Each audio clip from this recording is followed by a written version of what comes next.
Hello ಎಲ್ಲರಿಗೂ, ನನ್ನ ಹೆಸರು ಶುಭಶ್ರೀ ಅಂತ. ನಂದು ನೇಟಿವ್ ಮ್ಯಾಂಗ್ಳೂರ್. ನಾನು ಸೆಕೆಂಡ್ PU ಆದಮೇಲೆ CET ಎಕ್ಸಾಮ್ ಮುಖಾಂತರ ಫಾರ್ಮ್ ಡಿಗೆ ಸೇರಿಕೊಂಡೆ, Sharada Vilas college of pharmacy. Form D ಯಾಕೆ ಅಂತ ಅಂದರೆ ಇದೊಂಥರ ಇಂಟ್ರೆಸ್ಟಿಂಗ್ ಫೀಲ್ಡ್.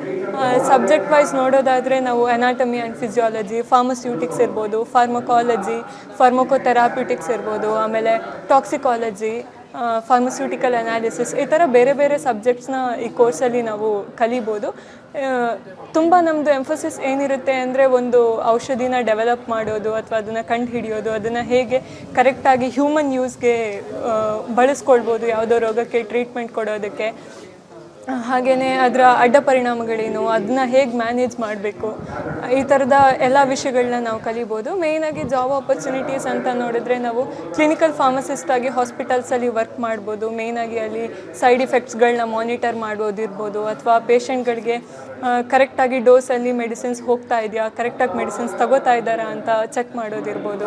ಹಾಗೆಯೇ ಫಾರ್ಮಕೋ ವಿಜಿಲೆನ್ಸ್ ಅಥವಾ ಕ್ಲಿನಿಕಲ್ ಡೇಟಾ ಮ್ಯಾನೇಜ್ಮೆಂಟ್, ಆಮೇಲೆ ಕ್ಲಿನಿಕಲ್ ಟ್ರಯಲ್ಸ್, ಈ ಥರ ಬೇರೆ ಬೇರೆ ಫೀಲ್ಡ್ಗಳಿಗೆ ಹೋಗ್ಬೋದು. ಕ್ಲಿನಿಕಲ್ ರಿಸರ್ಚ್ಗೆ ಕೂಡ ಎಂಟರ್ ಆಗ್ಬೋದು. ಓವರಾಲ್ ಆಗಿ ತುಂಬ ಸ್ಕೋಪ್ ಇದೆ.